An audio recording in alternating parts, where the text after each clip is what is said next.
Okay, so here we go. Tonight's webinar.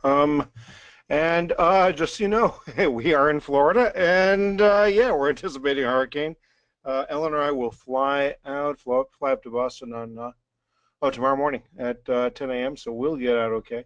Danielle is going to stay behind with her kids, which is understandable. Look forward to seeing you. As you probably know, I'll be speaking on Sunday at 2:30 to 5 and then speaking again on Monday from 10:45 to 12:15. So I hope you'll join us. Tonight's program is on the three secrets to internet marketing. Actually, some of this is going to be covered in Boston, so you'll see some of this there, and the rest of the stuff in Boston you've already seen, but I'll be happy to go over it with you, or if you want to see a copy of the slides, just let me know. And this is all material you've already received. So here we go. Let's talk about the next area of external marketing that's very important in our practice, and that is the internet. Now, the internet is someplace that you go, I'm sure you go to the internet to research anything that you're about to buy, particularly any major purchase. Well, patients are doing the same thing for you. Even if patients are referred to another periodontist, do you know the patient is checking out your website as well to see what you're like? And the patient may make a decision to see you rather than the other periodontist, depending upon what's on your website. It happens, and it happens to us too. So let's talk about website, and let's talk about website design and some of the elements that you can and need to look at. There's a difference between a brochure and an ad. And there's a difference between a brochure website and a sales website. And it's important that when you're developing this not as a brochure. You're developing it as a sales website.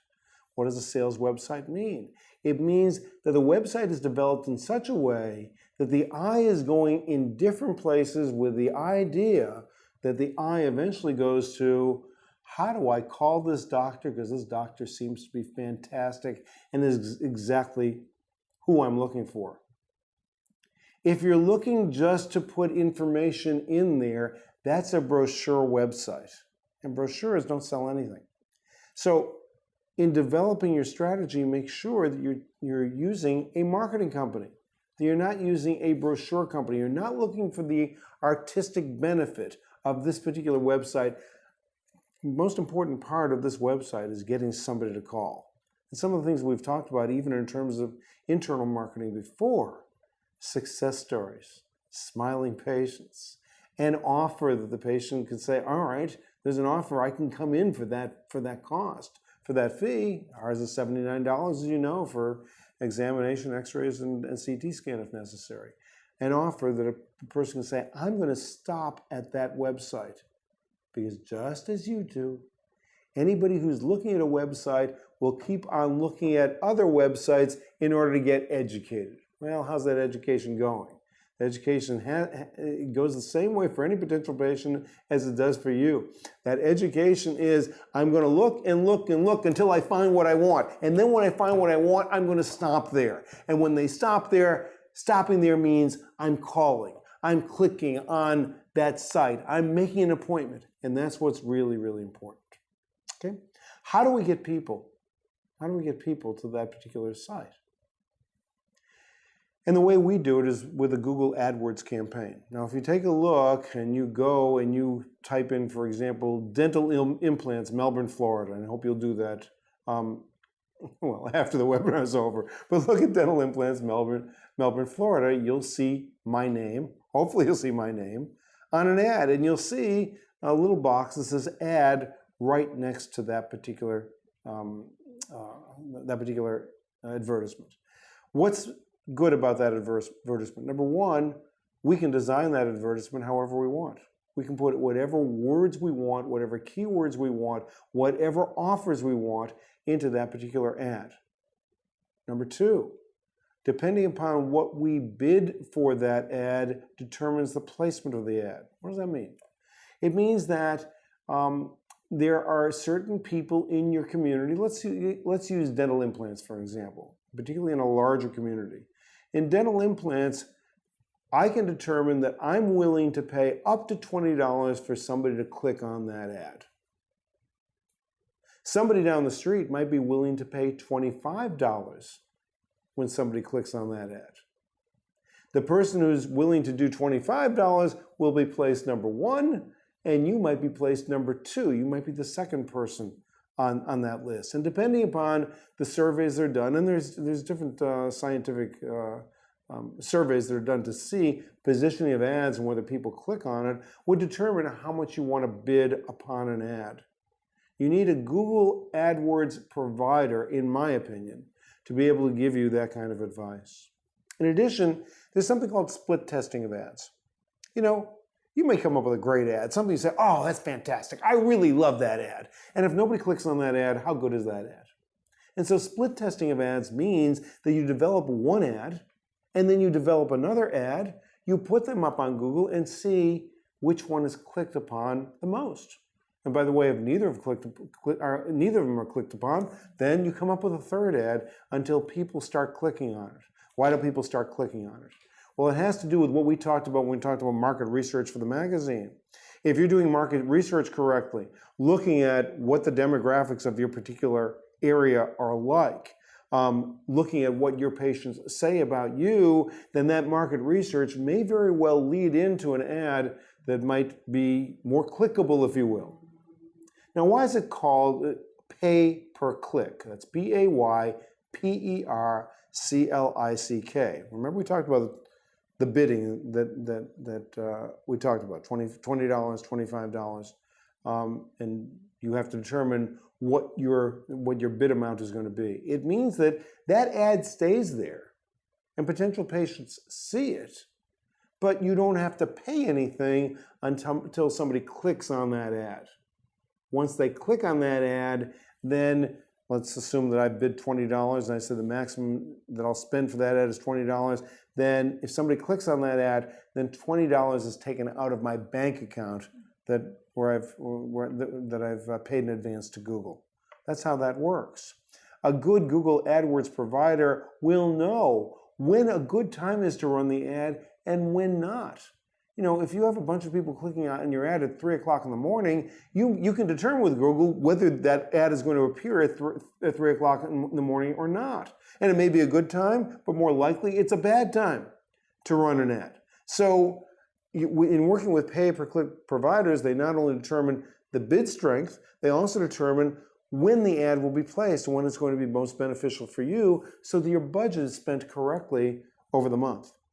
Okay, and what you'll do is you'll pay for those ads, or you pay each time it's clicked, and then you pay the service that determines how those ads are going to be run. You pay that service a certain amount per month in order to be able to monitor that. Then the final thing is you're monitoring the success of the campaign. And how is the success of the campaign monitored? It's monitored by the number of phone calls that come into your office. And a tracking number is placed both on the AdWords ad as well as on the internet ad.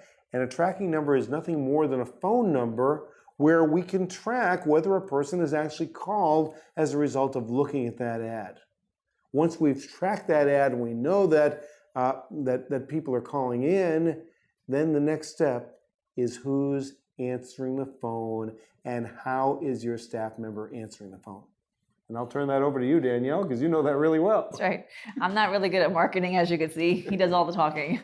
But for staff, yes, I do the staff training. And what I do is, as we're talking about with patients that are coming to you directly from off the streets, they're looking to feel that trust. They're looking to feel comfortable with you and have that bond with you. So when I'm training the girls at the front desk, I tell them, you have one shot with these patients. So you've got to use the awareness characteristics as we have talked about in the past. You have to form that relationship. You have to find the why. Why are they calling today? Why didn't they call 10 years ago? What's going on? What is their ruin? What is happening here? So that you can talk with these patients and coach them into saying, listen, Dr. Sheldon is the best.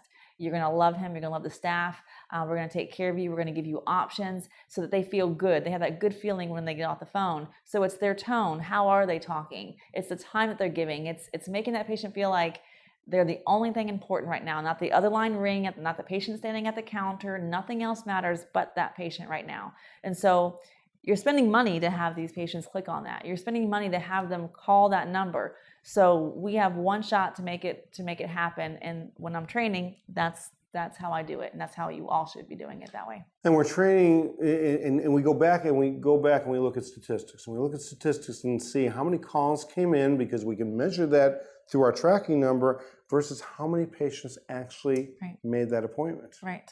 And if we're working with a good provider, and and this is important, not only are we tracking the number of calls that actually come in, but we're recording those calls. You know how you've called a company and the recording says this call is being recorded for training purposes? That's exactly what happens to a phone call that goes in through a tracking number. Same recording, this call is being recorded for training purposes. How do you use those calls for training purposes? Well, I use them, one, for myself, so that I can know they're doing everything they need to. It's a quality control. It's a quality check. I also, if I hear something that is not right or something that's out, I have the staff member listen to themselves. I don't use it to get people in trouble, because we don't have those kind of situations. But for Sam to listen to herself on a call and go, oh gosh, okay, I know what I did. You don't even have to say it. It goes a long way. Also, all of our staff members are statting their own success. They're statting their own area. So for Sam, who is the one who's answering the new patient phone calls, she's statting how many calls is she answering in that week. So she's answering 50 calls. How many new patients did she actually schedule? She scheduled 45. Well, what happened to those other 5? And she's telling me, I sent them a book, I sent them material, or they were looking for Medicaid, or she's giving me a reason for those 5, or saying that she's sending them out information, so that I know, and she knows, she can feel what she's doing right or wrong. And if she's having a bad stat week, she'll come to me and say, my stats really stink. This is why I think. And she always has a why. It's because of this. I think it's because of this.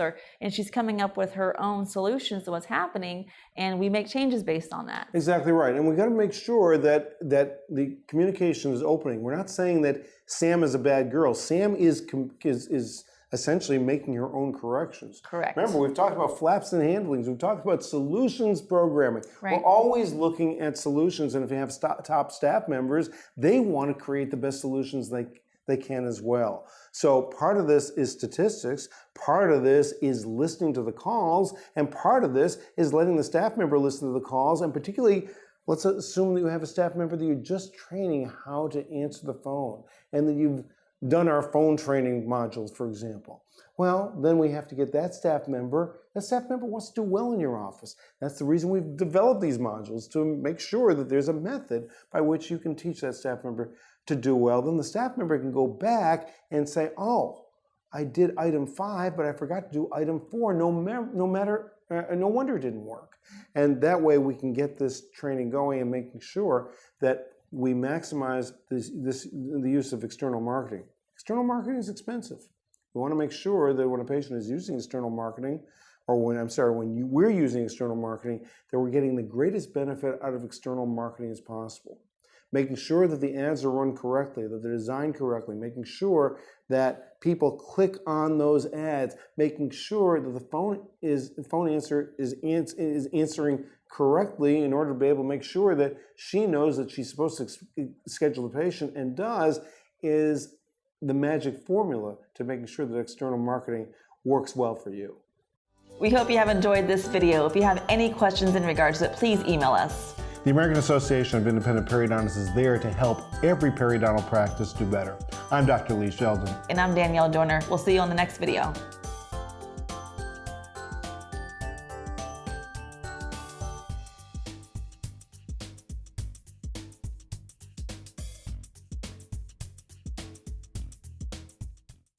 Okay, so that gives you a good idea as to where we are, and that's what we're doing. Now, the principles we're talking about apply to internal marketing as well. There's got to be an offer. There's got to be a reason for somebody to come in. That's when we talk about charitable giving campaign, the fact that a patient who refers somebody to you, or a doctor refers somebody to you, that patient comes in at a lower fee. So that patient comes in at $50 to charity rather than $79 to us. So there are things, there are little games you can play here in order to be able to make everybody win. And of course, the person who wins the most frankly, is the patient, because the patient gets an opportunity to see you. I've heard some discussion. How can you do? How can you create an offer that's that inexpensive? Listen, I was just expensive or more expensive than anybody else before. You know, with $250 for CAT scan plus the fee for the full mouth series plus the fee for the examination. I've said this before, but we have some new people here. You can't. It creates too much of a barrier by having that kind of a fee. It creates too much of a barrier for a patient to come in, and so you lose patients who would be willing to spend a lot of money and a lot of time with you. Say, I'm going to go elsewhere because I can get in cheaper someplace else. Yeah, I know.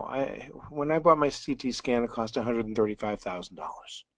And I charged the $200 or $250, and at that time we were sending every CT scan out to the radiologist. That would cost another, what, $50 or whatever it was for a reading. It became prohibitively expensive, but still for some patients. But I didn't realize that, because all I knew is this is what we charge. This is the number of new patients that come in. So what did I do? I reduced the fee, and there were a lot more new patients that came in. So maybe I'm not getting the CT scan reimbursed by the examination fee, but I'm certainly getting it reimbursed by the treatment fee. There's an interesting phenomenon. We'll talk about this a little bit in Boston as well, and that is that when you're seeing a physician, you're willing to pay the physician to think your case through. You know, you've all gone to physicians. It's thinking, it's describing, it's explaining, it's running the test and letting you know how the test impacts your life. So that we spend an awful lot of money with physicians, and I understand it's paid for by insurance for the most part. We spend a lot of money with physicians for their diagnosis. And we're willing to do it. But when patients see us, they're seeing us for treatment.